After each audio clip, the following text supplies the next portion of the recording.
તો એક વખત એક સ્ત્રી સવારે મારી પાસે આવી અને મને ભેટીને એટલું બધું રડી કે મને આમ હું આમ મારી આમ ઓલી થઈ ગઈ. એટલે મેં એને એવું પૂછ્યું, કેમ આટલી બધી રડે છે? પછી એણે મને કીધું કે બેન, મારા પતિને કોઈક સ્ત્રી સાથે અફેર છે. એ કે બેન, મેં એની માટે શું નહીં કર્યું હોય. મેં એનો માર ખાધો, મેં એના ઘરને સાચું, એના વિકલાંગ 2 બાળકોને સાચવા, તોય એણે મારી સાથે આવું કર્યું. એમ મને તે દિવસે રાત્રે એમ થઈ ગયું કે હું મરી જાઉં એમ. પણ પછી મને એમ થયું કે મારી પાસે નેહલબેન છે, મારે શું કામ મરવું છે? હું જઈને એને કહી ન દઉં કે તારે જવું હોય તો જા. એ કે સાચું માનશો બેન, મેં એને એ પુરુષને કાંઈ ન કીધું. મેં એને એવું કીધું કે તને એની યાર મજા આવતી ને તો તમે તાર જા, કારણ કે મને યાદ રહી ગયું તમારું ઓલું સુખેથી જીવન અન્યને જીવવા દો. હવે ભણેલી એ નથી ત્યારે એમ થઈ જાય કે કદાચ હું ન કરી શકતા, એ સ્ત્રીએ મને કરીને દેખાડ્યું. તો આવા બધા કિસ્સાઓ છે જે મને મોટી કરે છે અને મને અંદર ઘણી બધી વખત રડાયું હોય છે. કોઈક સ્ત્રી પોતાના જીવનના બદલાવ મારા ખભે લઈએ ને કે આ બેઠી છે, હાલ હું કરી નાખું આ સાહસ, ત્યારે મને બહુ આનંદ થાય છે. અને ઉપરવાળાનો આભાર માનું છું કે મારા ખભાને એટલા મજબૂત બનાવ્યા છે કે આવી સ્ત્રીનો હું હોકારો બની શકું છું. આ તો ભણકારાનો દેશ આખો થઈ ગયો છે અત્યારે. અને એની વચ્ચે અડધી રાત્રે કોઈક તકલીફ કે મૂંઝવણ થાય તેને ફોન કરવાનો તો ઇમરજન્સી નંબરમાં આપણો નંબર આવે. ઘણું થઈ ગયું. એટલે આવું તો ઘણું બધું છે. કોઈ બાળકને કંઈક જોતું હોય અને ગાડીમાં બેસવું હોય તો એ એમ કે બેન, નેન મારીને કરું ફોન, એ મને લઈ જશે. હવે એની માં એના પપ્પા કરતા એને એમ લાગે કે નેહલબેનને કહેવાય ગાડીમાં બેસવાનું. તો આનાથી વધુ તમારું કયું હોય કે જેમાં તમે વર્થ લાગે ને? તમને એવું લાગે કે ઉપરવાળાએ મોકલ્યા, ભલે મને મોકલી, કોરોના પછી મન ભલે જીવતી રાખી આ બધા હાટું. વાહ. મંચ ઉપર કોઈ એવી ક્ષણ જે અતિશય યાદગાર રહી હોય? આટલા બધા કાર્યક્રમો, આટલી બધી અભિવ્યક્તિઓ, કેવા સરસ મહાનુભાવો સાથે તમે સ્ટેજ શેર કર્યું હશે, કેવા સરસ કાર્યક્રમો દેશ દુનિયા કદાચ ફર્યા હશો. આ મંચ ઉપર કોઈ યાદગાર ક્ષણ જે તમને કદાચ કહેવી ગમે? એવી તો ઘણી બધી હશે. જે પૂજ્ય મોરારી બાપુ સાથે હું જ્યારે હોઉં ત્યારે મને એવું જ લાગે કે મારી બિલકુલ લાયકાત નથી એમની આજુબાજુ પણ બેસવાની કે બોલવાની. ત્યારે હું વધુ ગળગળી થઈ જતી હોઉં છું. એટલે એ ક્ષણ તો મને ચોક્કસ લાગે. પણ મને હજી યાદ છે કે રાજકોટની એક કોલેજનો કાર્યક્રમ હતો, હું નામ નહીં દઉં એ કોલેજનું, અને થોડું બોલવાનું એવું હતું કે પ્રેમમાં છોકરીઓ બહુ જ બધી ફસાઈ રહી હતી અને એ મુદ્દે વાત મારે કરવાની હતી. અને હું બોલી અને પછી એક છોકરી એટલી હદે રડી આવી, ઓલા ફોટોગ્રાફ્સ લેવાની હોય કે મારે તમારી ફોટો નથી, પણ એ મારા પગ પકડીને રડવા માંડી. એટલી બધી રડી. અને પછી એણે મને કાનમાં કીધું કે બેન, મેં આજે હું 100% ઓલા છોકરાને ના પાડી દઈશ. એણે મારી પાસે આ જ માગ્યું હતું, તમે જે કીધું ને સ્ટેજ ઉપરથી તેમ. ત્યારે એવું થાય કે ઓકે. અને ઘણા બધા લોકો એવું મેં કે આવું બધું બોલીએ ને પછી સાંભળીને લોકો વયા જાય. પણ તમે વિચાર કરો કે આટલું બધું કહેવાય છે તોય આ સ્થિતિ છે. હાવ નો કહેવાનું હોત તો કેવું હોત આ જગત? તો કેવું હોત? ફર્ક છે ને હંમેશા 4 થી 5 લોકોને, 4 થી 5% વર્ગને જ આ પૃથ્વી પર વયો ગયો. બાકી તો ગીતા કઈ ન વયો ગયો, રામ જીવીને વયા ગયા. ફરક પડવા વાળા હોય, જે જીવતા હોય એની પાસેથી તમે અપેક્ષા રાખી શકો બદલાવ લાવી શકાય. બાકી તો ટોળા ઘેરામાં ઘા કરવાનું છે. ક્યારેક એવું બને કે બોલનારને ન લાગે, સાંભળનારને લાગી જાય, એવું બની જાય. એટલે એવા બધા ઘણા કિસ્સાઓ છે કે જેમાં મને એવું થઈ જાય કે થેન્ક યુ, હું આભાર માનું ઉપરવાળા. અને ખાસ હું એક કિસ્સો તમારા દ્વારા કહેવા માંગીશ. પ્લીઝ. એક વખત અમારા બાળકોમાં એક એવી ડિસેબિલિટીનો એક પ્રકાર છે કે જેમાં ડૉક્ટરે એમ કીધું કે નોટ ટ્રેનેબલ, તમે ટ્રેન પણ નહીં કરી શકો એટલી ઓછી IQ આ બાળકોની અંદર છે. તો એ બાળકના એક દાદી મારી પાસે આવ્યા, ખૂબ રડવા માંડ્યા. એટલે મને કીધું શું થયું બા? એનું કરિયાણાનું ને એવું બધું આપણે કરતા હતા એટલા માટે. મેં કીધું કંઈ આર્થિક રીતે મુશ્કેલી પડી કે હજી કરિયાણાની જરૂર છે કે શું છે? એ કે નેહલબેન, આ મારા પાપના હિસાબે જ આ બાળક પૃથ્વી પર રહ્યું છે. એની મા તો આને જન્મ આપીને મૃત્યુ પામી અને એના પિતાને કેન્સર છે, એટલે એ હમણાં છૂટી જશે. મારા જ કોઈક પાપ હશે ને કે આ બાળક મારે ત્યાં આવ્યું અને આજે મારે એને મારવો પડ્યો. એટલે મેં તમે શું કામ એને માર્યો? એ બાળકની ઉંમર 24 થી 25 વર્ષની ત્યારે હતી. એટલે 24 થી 25 વર્ષનું બાળક પણ એની મેન્ટલ એજ છે 2 થી 2.5 વર્ષના બાળકની. તે હવે થયું તું શું? શેરીમાં એક નાની છોકરી, થોડીક જુવાન કહેવાય, 12-13 વર્ષની છોકરી બાલાજી વેફર્સ લઈને જઈ રહી હતી. વેફરનું એક પેકેટ લઈને જતી હતી. હવે ઓલા છોકરાએ એ વેફરનું પેકેટ જોયું એટલે ઓલો દોડ્યો અને ઓલી છોકરીએ વેફરનું પેકેટ અહીંયા લાગી દીધું.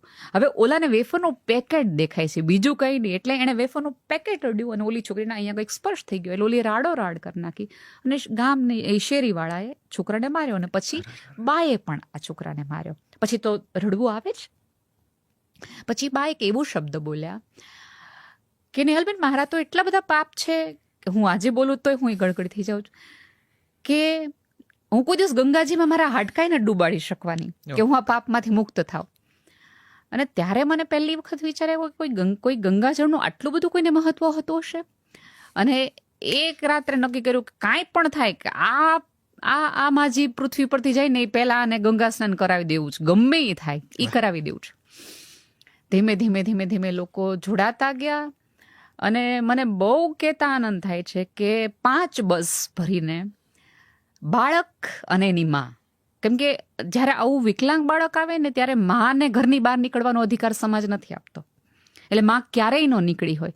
એટલે મેં નક્કી કર્યું કે આ બધી સ્ત્રીઓને ખૂબ ફેરવવી છે. એટલે હું બહુ અંગત રીતે માનું છું કે મારા ગમે એવા પાપ હશે પણ ઉપરવાળે મને 15 દિવસ સ્વર્ગમાં રાખવી પડશે, કારણ કે મેં એ 5 બસ ભરીને લોકોને 15 દિવસ મજા કરાવી છે. એને પાણીપુરી ખવડાવી, એને ડ્રેસ પહેરાવડાવ્યો, એને લિપસ્ટિક કરવી હતી તો એને એ કરાવડાવ્યું, એને ગંગાજીમાં જવું હતું તો એ કરાવડાવ્યું. એ એક સ્ત્રીની ઈચ્છા જે પણ હોય ને, હું ઈચ્છતી હતી કે એને હાથમાં પણ વિકલાંગ બાળકની આંગળી ન હોય, એના હાથમાં શોપિંગની થેલીઓ હોય, મારે એ 24 કલાક આપવા હતા. તો હું બધા આપી શકી. એની માટે મને બહુ જ આનંદ છે કે મારાથી આ થઈ ગયું. એટલે હું બધાને કહું છું કે મને સ્ત્રીઓ માટે બોલવાનો અધિકાર એટલા માટે છે કારણ કે મેં એને બહાર લાવવા માટે આંગળી નહીં, આખી જાત રેડી દીધી છે. કપાળે કૂવો છે એવું સ્ત્રીઓને નથી, પણ અમે ઓવરફ્લો બહુ થઈ જાય છે. લોકોને અમારા ઉભરાતા દૂધ દેખાય છે, અમારી ઉભરાતી આંખો નથી દેખાતી. હું તમારી સફરને, તમારા પ્રયત્નોને નતમસ્તક વંદન કરું છું. પણ પાછોડીને જોઉં છું તો મને એ નેહલ ગમે છે કે જે બીજા માટે જીવી છે. મને મારી અંગત ક્ષણોની નેહલ બહુ કદાચ નહીં ગમતી હોય, પણ હા, પાછોડીને જોઉં છું તો મારાથી જે 4-5 ખૂણે ફેરફાર આવ્યો છે ને એ ગમે છે. એટલે 4 લોકો હસી શકે છે તો મને આનંદ થાય છે કે એમાં હું ક્યાંક નિમિત્ત બની છું. 4 લોકો નથી રડતા તો મને આનંદ થાય છે કે હું ક્યાંક નિમિત્ત બની છું. બસ આટલી તો છે દુનિયા. વાહ નેહલબેન, આઈ એમ શ્યોર કે તમે કેટલા બધાને ઇન્સ્પાયર્ડ કરતા હશો. પણ તમે ખૂબ દિવ્યાંગ અને વિકલાંગ બાળકનો કે એ અસ્વાસ્થ્યનો ઉલ્લેખ કર્યો.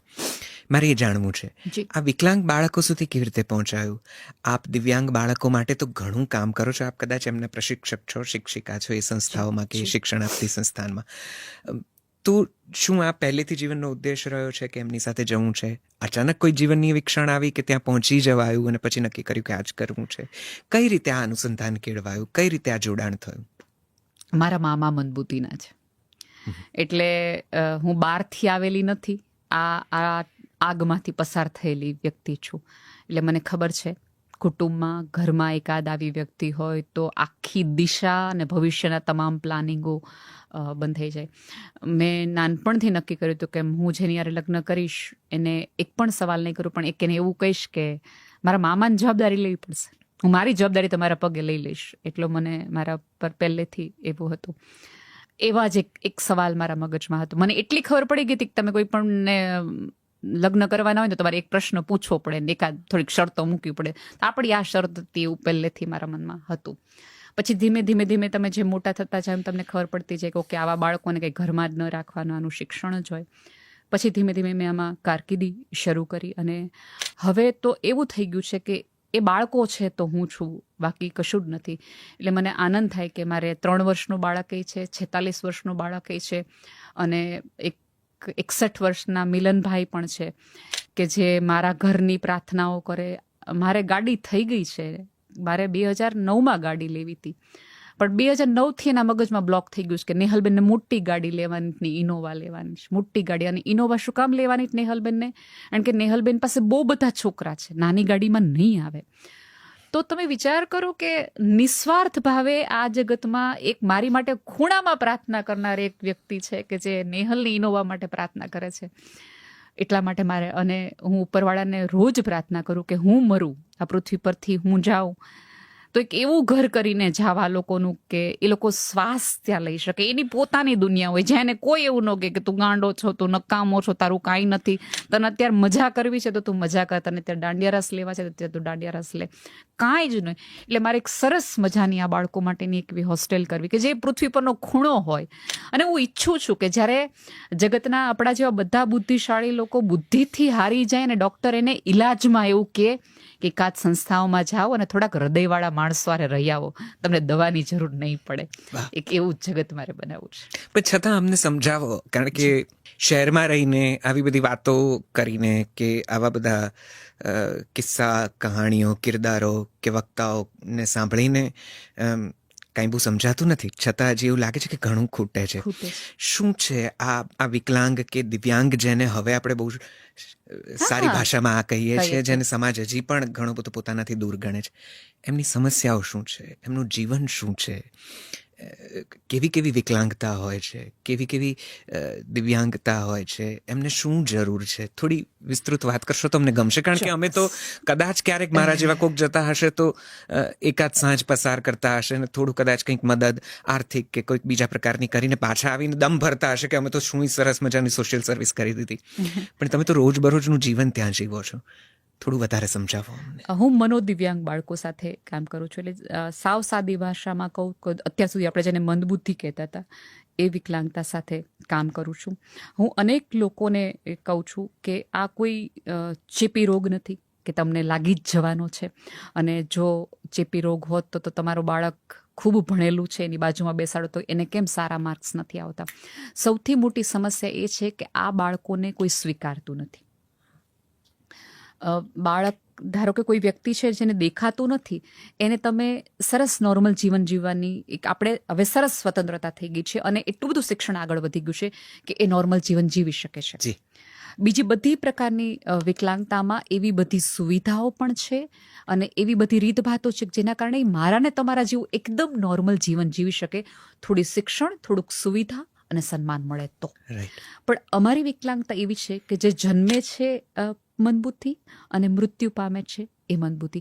આની કોઈ દવા, કોઈ થેરાપી, કોઈ તાલીમ કે વિશ્વની કોઈ એવી ટેકનોલોજી નથી કે જે આ બાળકને નોર્મલ બાળક બનાવી શકે. અમારું જે કામ છે એ માત્ર કેવું છે કે આ પૃથ્વી પર આવ્યા છે, એની પાસે જે થોડો ઘણો ઈશ્વરે આઈક્યુ આપ્યો છે એનો ઉપયોગ એને કેવી રીતે કરવો એ અમે એને શીખવીએ છીએ, અને થોડા ઘણા આર્થિક પગભર થતાં શીખવીએ છીએ. હું ઘણા વખતે એક ઝુંબેશ ચલાવું છું કે તમે આટલા બધા મોલમાં જાઓ અને મોલમાં એવું લખ્યું હોય કે અમારે ત્યાં 1.5 લાખ વસ્તુઓ છે, આટલા પ્રકારની વસ્તુઓ છે, તો આપણે ક્યારેય એવું જઈને પૂછ્યું છે કે તમારી આટલી 1.5 લાખ પ્રોડક્ટની અંદર એવી કઈ પ્રોડક્ટ છે કે જે ડિફરન્ટલી એબલ વ્યક્તિઓએ બનાવી છે? એ કઈ પ્રોડક્ટ છે એવી કે જે આવા વ્યક્તિઓ બનાવી છે? અને સમાજમાં એવું છે કે આપણે ભીખ બહુ પ્રેમથી આપી દઈએ. તમે સિગ્નલ પર જાઓ, કોઈ બારીમાં ટક ટક ટક ટક કરે, ઇરિટેટ થઈને આપી દઈએ, ક્યારેક એની સ્થિતિ જોઈને આવી છે, અને ક્યારેક આપણી અંદરનો સરસ માણસ જાગૃત થઈને આપી છે. હું ના નથી પાડતી, કોઈ ભૂખ્યું હોય તો જમાડો એને આપો. એક કરતા વ્યક્તિને તમે 10 રૂપિયા, 20 રૂપિયા, 50 રૂપિયા આપી દઉં તો અમારું બાળક તો તમારી પાસે કામ કરીને પૈસા માગે છે. અમારું બાળક છે રાખડી બનાવે છે, મીણબત્તી બનાવે છે, તોરણ બનાવે છે, વર્ષમાં 2 વખત વસ્તુ બનાવે છે. તો એ વસ્તુ ખરીદીને કેમ આપણે એને સન્માનિત? અને એનું કારણ એક એ છે કે મેં તમારા ઘરે તોરણ મોકલાવ્યું છે, એના ઉપર લખેલું છે કે આ કયા બાળકોએ બનાવેલું છે. તો તમારા મગજમાં પહેલો વિચાર તો આવશે ને કે ઓકે, આ બાળકો કંઈક કામ કરી શકે એવા છે. તો તમારી આજુબાજુના 10 બાળકો અથવા તમારા ઘરે કામ કરતા આવતા બેનનું જો બાળક આવું હશે તો તમે એને કહી શકશો કે તું એવું ન માનતી હો કે કાંઈ નહીં થાય. જો આવી સંસ્થાઓ છે કે જે આ બાળકો માટે કામ કરી રહે.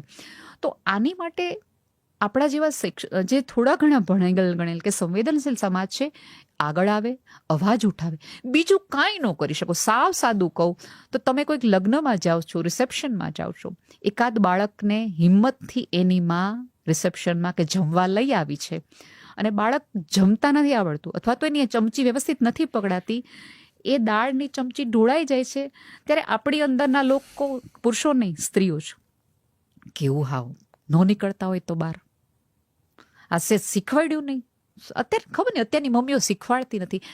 આવું કહેવાના બદલે એ સ્ત્રીને માથે હાથ ફેરવીને એને કહો કે ઇટ્સ ઓકે, ડરવાની જરૂર નથી, કાંઈ વાંધો નહીં, આવું તો થાય. અને એ સ્ત્રીને ક્યાંક ભેટો, એને રડવામાં મદદ કરો, એને ડૂમો ભરાઈ ગયો. આપણે આપણા ઠોઠ બાળકને પણ, ઓછા માર્કવાળા બાળકને પણ સ્વીકારી નથી શકતા. તો તમે માની ક્યારે કલ્પના કરીશ કે જેનો બાળક ક્યારેય કમાવાનું નથી, ક્યારેય ઊભું નથી થવાનું, એક પણ પ્રકારની એવી શ્રદ્ધા નથી કે જે એને એવું કહી શકે કે તથાસ્તુ કાલથી તારો બાળક હાજો.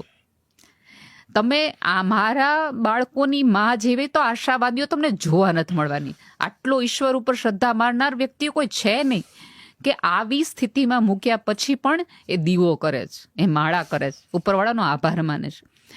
તો આવી સ્ત્રી જ્યારે સમાજમાં તમારી આજુબાજુ નીકળે તો એને વધાવી લ્યો, એને હિંમત આપો. રિસેપ્શનમાં છે અને બીજું કાંઈ ન કરી શકો તો કાંઈ નહીં, એકાદ ફિઝિકલી હેન્ડીકેપ વ્યક્તિ તમારી હારે દાદરા ચડતું હોય તો એની સામે સડસડાટ પસાર થવાના બદલે સહેજ સ્માઇલ આપીને પસાર થાવ. ક્યા વાત.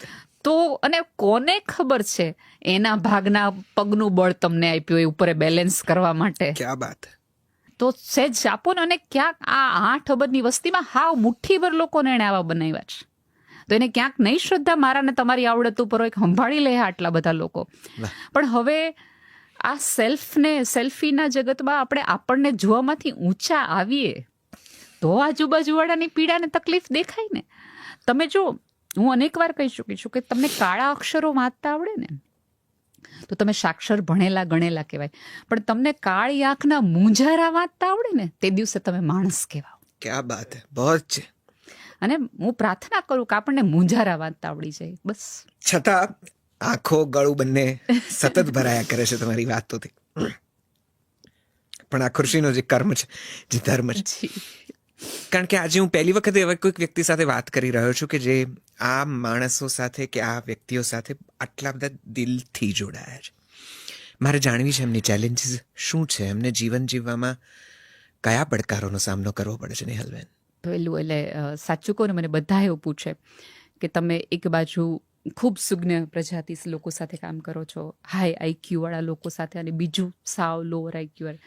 તો હું બધાને એમ કહું છું કે મને ખૂબ ભણેલ ગણેલ માણસો સાથે ડીલ કરવામાં વધુ તકલીફ પડે છે, મારા બાળકો હારે નહીં.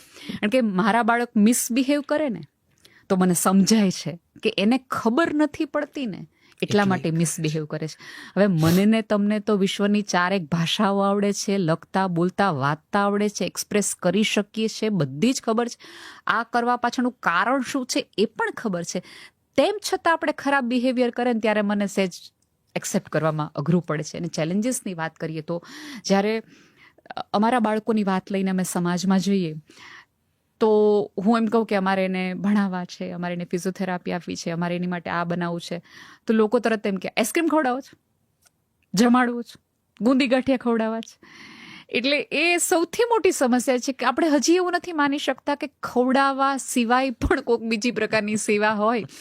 આપણે તે એવું માને છે કે રામ રાજી તો જ થાય કે જો તમે મિષ્ટાન ખવડાવો. અને કેમ સમજાવું કે એક બાળક જે ચાલી શકતો નથી એને થોડી થેરાપી અપાવડાવશો અને દોડતો મંદિરે જશે ને તોય રામ રાજી થશે.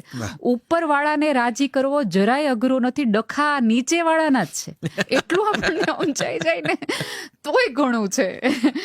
એટલે આવી બધી ચેલેન્જીસ બહુ, લોકોની વાતે ગળે ઉતારવું ને એ અઘરામ અઘરું છે. અને જ્યારે રામ મંદિર બંધાણું ને ત્યારે અમે અમારા બાળકો પાસે અમે દીવાઓનું ને એનું કામ કરીએ છીએ, એટલે ત્યારે અમે દીવાઓ બનાવડાવી. ત્યારે હું દરેક વ્યક્તિને એમ કહેતી કે દીવા બનાવો ને ત્યારે પ્રાર્થના કરજો ઉપરવાળાને કે તારું ઘર બનાવવામાં અમે દીવા બનાવીએ છીએ, હવે થોડુંક અમારા બાળકોનું ઘર બની જાય ને એવું કરીને. આપણે ત્યાં ગાયોને રાખવા માટે, રખડતા ઢોર માટે સરસ ગૌશાળા બનાવી થાય. આનંદ. કોઈ ખૂણામાં મંદિર નથી તો તમે એને મંદિર બંધાવો છો, બહુ સરસ. જો આ સમાજને રખડતી ગાયો દેખાતી હોય તો તમને રોડ ઉપર રખડતી મંદબુદ્ધિની દીકરીઓ કેમ નથી દેખાતી? જો તમને ઈશ્વરનું મંદિર નાનું લાગતું હોય તો તમને ભેગા થઈને ફાળો કરીને સરસ મજાનું મંદિર બનાવો છો, આનંદની વાત છે. પણ એકાદ વિકલાંગ બાળકની અંદર તમને કેમ કૃષ્ણ નથી દેખાતો એ દેખાવું જોઈએ. તો એ માટેના બધા સંઘર્ષોમાં બહુ તકલીફ પડે છે. અને સમજાવવું લોકોને ખબર નહીં, હજી લોકોને એવું છે કે જમાડી દો, ઓલું અપાવી દો, આ અપાવી દો. ક્યારેક શિક્ષણ પણ આનો ભાગ છે. અને બીજું કેવું થાય છે ખબર છે કે અમારા બાળકોમાં રિઝલ્ટ નથી. ધારો કે હું તમારી પાસે આવું કે આ અમારો કામવાળીનો દીકરો છે, એના પપ્પા છે નહીં, તમારે એને ફી ભરી દેશો એટલે તમને એમ થશે કે ઓકે મને 10મા ધોરણની ફી ભરી દઈશ, છોકરો મોટો થશે, ડૉક્ટર થશે, સ્ટેજ ઉપર આવશે ને એક વખત કહેશે કે મને 10મા ધોરણની ફી આ ભાઈએ પડી હતી. હવે આમાંનું તો કોઈ અમારે થવાનું જ નથી, કશું જ મળવાનું નથી. હું ઘણી બધી વખત નોર્મલ શિક્ષકોને કેવું છે કે 80 વર્ષના થાય, 60 વર્ષના થશે, કોઈક મેડિકલ સ્ટોર પર જશે, બીપીની ગોળી લેતા હશે ને તો એક સરસરાટ કરતી BMW આવશે, સફેદ કારમાંથી એક છોકરો ઉતરશે પોતાના બાળક સાથે, અને વૃદ્ધ દાદાને કે વૃદ્ધ